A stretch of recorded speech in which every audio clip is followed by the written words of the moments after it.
Speaking of Liverpool, you play Villa. You must be very confident. They're 3 wins, they're 3 defeats on the bounce of Villa. You're at Anfield where you look, I know you've lost a game, but you generally speaking look invincible at Anfield. You must be supremely confident of picking up 3 more points before the international break, Roms. Yeah, I think we get the job done tomorrow. Irrespective, I've seen some people say if City wins, it puts pressure on. I think we've shown time and time again this season that we can deal with pressure, bar you'd say the Forest game. But I think we do beat them. I know Leverkusen was kind of a slowish start, but Arnstad, I think the biggest testament to him is his tactical nous.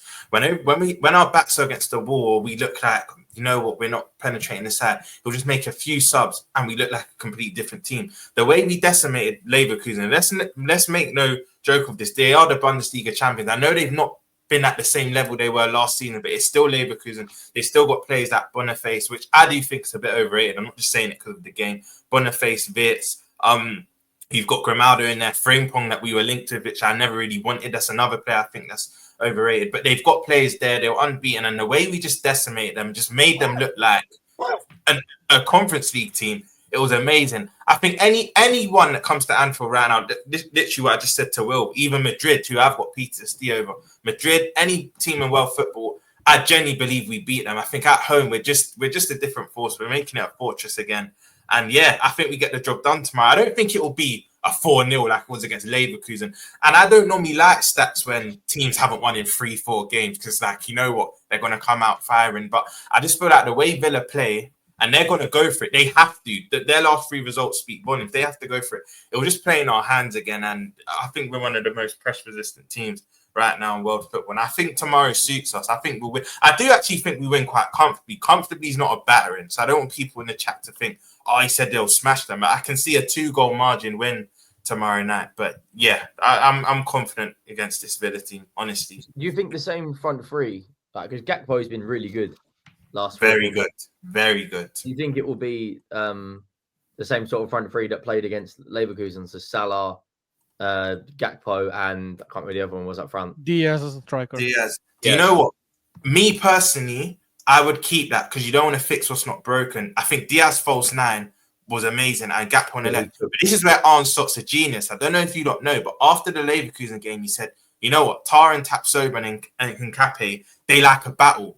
So I'm not going to play Nunes to give them a battle. I'm going to play a false 9 who drops in and confuses them. That's exactly what he did, and it worked to perfection.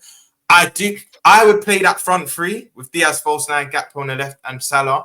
But I do think something's telling me Nunes comes back in for this game. I think where Nunes fits in though, because like you just said, if it's not broken, don't fix it. Diaz cooked. Gakpo's got 4 goals in his last 3 games, and Salah's just Salah. Like, if Nunes comes in, like Villa have got big, tall centre halves. Like it's going to be I think it's a harder battle for them against Diaz again. I think it's a similar situation. Nunes is going to be physical. He's going to hold up the ball. He's going to run in behind. But Diaz at the moment, like, yeah, I think you got to stay the same front 3. The reason why I think Nunes might start is because with Luca Dean and I forgot their other fullback. I think Cash might be injured actually, so Maatsen might actually come in the fold. Dean or Maatsen, and I think Kunda might play right back. They like to push up, and I just think Nunes running the channels. One thing he's good at, obviously not always timing his run, but he will stretch the lines. I think that's why Nunes might come into the fold. And Pau Torres isn't as aggressive. He's not really touch tight to you. He's not really that type of defender. Diego Carlos is. I think Mings has come back, but he probably won't start this game. But I just feel that he will want to go with Nunes to stretch the game. Again, like I said, I would keep Diaz because I think if he's dropping in deep, it then gives them something new to think about with their fullbacks pushing up. But I think he brings in Nunes. I don't want him to, though, because I think them 3, they all merit their place right now. I think Nunes, come off the bench, be that impact player. And when he's come on certain games, he's tenacious. He's won the ball back. I feel like he should just come on as an impact sub again. But I think Slot might start him, which I don't want him to. Do you think? Because the midfield for me has been the best part of Liverpool. It's if Curtis Jones comes in, McAllister. The one that I think if he doesn't get more GA in this kind of system, like he's obviously Szoboszlai, but the other 3, Mac, Gravenberch, and Curtis Jones, like the only other kind of midfield which is kind of firing like that at the moment in terms of like central midfielders is Lavia and Caicedo. Like the Liverpool midfield is unbelievable. Yeah. And everyone was saying you need a Zubimendi. Everyone said you need a DM. At the moment, what are we in all comps? You've played what 16 games? You've won something like 14 or 15 of those. I still think they needed a Zubimendi only because I don't think most Liverpool fans expected Gravenberch to play this good, and we still don't know if this is a purple patch or if this is actually who he's going to be moving forward. And for the Villa game tomorrow, I feel like they might give you guys some trouble. I still think you guys win, to be honest, because the quality is just too good. But if you look at your last 3 games at home, I know you guys smashed Leverkusen, but to be honest, bro, like I was watching the game until Luis Diaz scored a beautiful chip. It was kind of late for me here, so I went to sleep. I couldn't believe it was 4-0 in the morning because up until Luis Diaz's goal, Leverkusen were actually playing well. They were moving the ball well. They were carrying it forward. I think they had those 2 chances in the first half. You could say it was a penalty. I don't think it was a penalty. It was too soft. And if you look at the game before that, Brighton also gave you guys a slightly decent game. Obviously, again, your quality showed in the end. And the game before that was Chelsea, where that was also slightly tight. I think your quality is too good for Villa, but I do think they might give you guys some trouble. I don't think it'll be like I know you never said smashing. You did say comfortable. I don't even know if it will be comfortable, to be honest. I feel like they could give you, if you give them those kind of chances that Brighton got, because Brighton were 1-0 up, and I think Jorginho or whoever it was missed a chance, like when he went 1-1. Like, yeah. So I feel like if you guys give Villa those kind of chances, they might make it more difficult to come back. One thing I'll say, and just to prattle what you said, Henry, Jones, Gravenberch, and McAllister, that is the midfield 3 for the foreseeable, in my opinion. I feel like Szoboszlai right now, similar to Núñez, is going to be in that impact sub, seeing out games, because look, Slot come out and said his numbers need to improve. I think he even come out and said my numbers need to improve, but I'm basically the sacrificial lamb for the team. He's doing all the industrious work so the likes of Gravenberch and McAllister can shine. I don't personally rate Szoboszlai going forward, but I understand why he starts at times, because he basically walks so the other 2 could run. Not literally. He's the runner, but you get the gist that the other 2 are flourishing because of him. But right now, you can't ignore Jones' form. And I was one of the Liverpool fans 3-4 years ago that said, this guy is class. My only criticism of Jones was sometimes he held on to the ball a bit too long.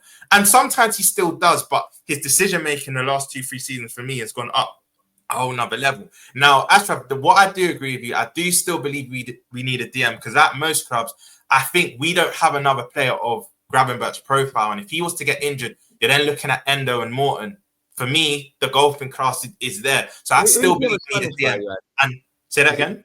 Who's the Spanish player you had last year that got injured? That's it. He's on loan. He's at Salzburg. So we don't have him at the moment. But what I would say is there's a golfing class there. And the fact we only spent 12 million on a player that we barely seen, we have to spend in January now. We have to.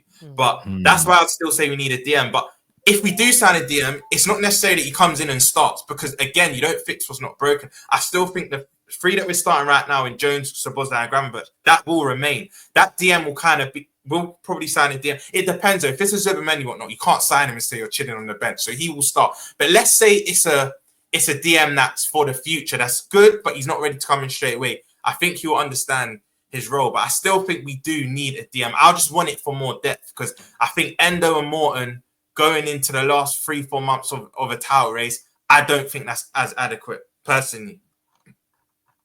The fact that you can be 10 points clear of Arsenal, though. I think Villa's getting overlooked. I can't lie.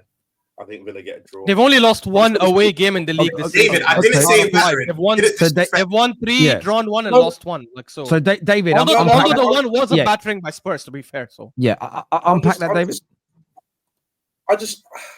I look at what Villa have got in terms of like Morgan Rogers, Ollie Watkins, Boubacar Kamara is coming back, and I know obviously they lost in like midweek, but the way they lost is, like Tyrone Mings picked up the ball, like it was the most freak thing that you've seen on a football field in a while. So I wouldn't take that like loss as like, oh, it's absolutely demoralizing. And they always, and like Villa, I feel like they're always doing like really well. Even like I know they lost like to Spurs like 4-1, but they did get more XG in that game than Spurs did. Like, they did create a lot of chances. So it wouldn't. I just feel like everyone's kind of like. No, I know, but no. That's why I said draw. That's why I said draw. Off the back of Europe isn't that good, by the way. Everyone's just like, oh, Liverpool win, boom, get it done. Give them 3 points already, and I'm just I think Villa will take some disrespect to that, and they'll show up to Anfield with a bit of impetus to get that point. David, for me, they're in a sticky bit of form, right? And I think we're the last team you want to play right now. Like I said, I'm not saying we're better than them. I do respect their attacking prowess. You still got Rodgers, which is a cold play. You still got Duran. I know Duran's kind of gone in a bit of a downward spiral, but you still got Watkins. Put it like this, David. I don't think we keep a clean sheet. I genuinely don't think. I think they do score, but the form we're in, we're scintillating right now. Everyone's singing from the same hymn sheet. Even if they go a goal up, David, even if we concede and they take the lead early, I just back us. And what will happen is Slot will just make a tactical change and we'll come back and win the game. But I'm not going to come in here and predict 3-4-0. I respect Villa, but again, and I think someone just said it in the panel, their away form isn't the best as well. Like even that Spurs game, for me, Villa. Roms. I said their away form is good. They've played 5 games. They've won 3, drawn 1, and lost 1. The one was the battering against Spurs, so fair enough, that was bad. But the other 4 games, they were. Who have they played in the other away games, though? No, Roms, I said their form after Europe isn't great. Oh, so that's what I heard. Sorry. Yeah. But who have they played away from home? In terms of away games, played Fulham. They've played Fulham. They won 3-1. Ipswich. I know Leicester was in there. I watched that game. Leicester was in there. Yeah, and Leicester, correct. 2-1. So they've won one away game all season, and now they're going to the best team in Europe right now. It's curtains. I back us. I think we get this done. If you want my score prediction, I think it's 3-1. If football was that simple, then we'd already have a final league table. I just think people are. David, what I'm trying to say is, David, of course you're correct. Like any team could. They could win, they could draw. But I just think the form we're in, I back us so much that they could even go a goal up, David. I think the end result. I'm not. I understand what I get. I'm not saying it's mad to say that Liverpool are going to win. I'm just saying, me personally, because again, every week you can't just predict like the favourites because it just never happens. So my shock result of the weekend for this week is going to be Aston Villa getting a point against Liverpool. Just because I feel like Liverpool, even though they've been really good, there's also another side of the coin where you could look at it and be like, well, we know Liverpool beat Chelsea, but there's a penalty and then that could have happened. There was another game where something else could have happened. So I'm just saying. I'm not so. Nah, David, you're reaching here, mate. Come on. I've been saying no. Terry will tell you this. I've been saying since the first international break, Liverpool have been the best team in the Premier League. I ain't scared to say it. I've got no problem with it. But did you see him? Did you see Villa against Spurs? Did you see Villa against Spurs? Right. I know disrespect, Henry. That's Spurs. Yeah, that's Spurs. Right. So a Liverpool a better side than Spurs. A Liverpool a better side than Spurs, David. Yeah. Yeah. So they shouldn't have any problems, should they? We got Johnson. But it's not that simple. But in David's defense, football doesn't quite work like that, though. It is not that. If Villa were to go and get a draw, is that the biggest? I wouldn't even call it the shock of the week. Would that be a massive shock where you go, I couldn't see that coming in a month of Sundays? It's not that big a shock. On Villa's current form, Terry, yeah, I think it would be. If Villa considering Liverpool, but Dan, by that same law, Chelsea smashed Brighton, smashed Wolves. They're not as good as Liverpool, and yet Liverpool struggled against both those teams. I think Liverpool win, but I agree with David. It doesn't work that way because if we take this equivalency, then Chelsea's attack stronger than Liverpool's. It's not, right? So I don't know. When a team is fighting against Manchester City, Arsenal to win the Premier League, you can only afford to lose 1, 2, 3 games in a season. Liverpool can't afford to slip in a game where they're against a team in such poor form as Villa. Arne Slot will not let it happen. If he does, then he's going to... But I do think they win. I think that David was... Do you know why I think? I just think we won't lose this game as well. Our 2 title rivals are both away in 2 difficult games. We need to forget what they're doing. We need to take advantage of this because I personally believe both. We're going to get to Arsenal and Chelsea there. I personally believe both Arsenal and City drop points. Not City, but I believe Arsenal will drop points, and we've got City in 2-3 weeks. You believe City as well? Wait, but your game is. No, I don't. It'll be tough. It'll be tough, Henry. But I think City just about. I said it earlier in the show, but I think Arsenal. You're top of the league. They're both dropping points, right? For me, City will win, but Arsenal drop points. But where I'm confident is that we got City in a few weeks, and then we can take points off them at Anfield. So we just need to do our business. And I think the fact we know both our title rivals have 2 difficult away games, and we're at home, no disrespect to Villa, we have to get the job done, and I just think we will. Yeah, but I don't think that Liverpool have played that well against the bigger sides this season in the Premier League. Like you guys played Chelsea, didn't really look that convincing. Against Arsenal, I think that you guys were outplayed despite all the suspensions or whatever injuries they had. And when I'm looking at this Villa team, I think the style that they play, it does what's the word? I'm not gonna try to use that word. Point is, they play in transition, and they do have the players that I think can hurt you. I think Liverpool do win this game, by the way, but I do kind of see where David's coming from in terms of Villa can get some. Like, if Villa win this game, I would not be surprised, right? You have like Morgan Rogers, Ali Watkins. Oh, that would be surprising. Yeah. If Villa win, that is surprising. Will, if they drew the game,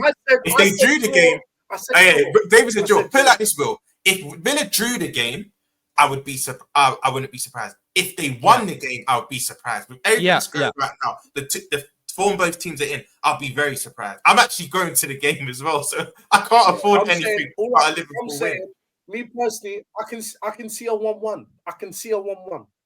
But if you can see a 1-1, then you can see a Villa win as well. Then and then Liverpool just get a goal in like the 85th, and they push, they can't get it. Sometimes that happens in football. It happens. I'm gonna flip your statement back onto you. When you said against the better teams, we haven't necessarily played well, but we've won it. If we're gonna go to quote unquote top six, would you say we beat Chelsea and we drew against Arsenal? So isn't that worrying, the fact we're not playing well and still getting points in them games? And you would argue overall, maybe not right now, you could say Villa are probably slightly more informed than Arsenal, but overall, your Arsenal and your Chelseas are better than Villa. So wouldn't you say that's testament to us? No, for sure. And it's like I said, I think Liverpool win. And you said 3-1. I do agree with you, but I'm just saying, like, I kind of hear what David's saying in terms of like the disrespect to Villa. Like Liverpool are just gonna just beat them. And I think the reason why you guys have beaten like the Arsenal and Chelsea, despite not really playing the best, is because you have to give credit to Slot. I think his in-game management is fantastic. So I feel like that's been the difference. But just like on the pitch against the traditional Big Six. And I know maybe some people want to take Tottenham out the Big Six and put in Villa now because of where they're at. No offense. I'm just saying. I just think that Villa do have the talent and they do have a squad 100%. That can rival a majority of the Big Six. So I'm just saying I don't think it's going to be as straightforward as maybe like Dan was trying to say that it should be for a Liverpool result. That makes sense.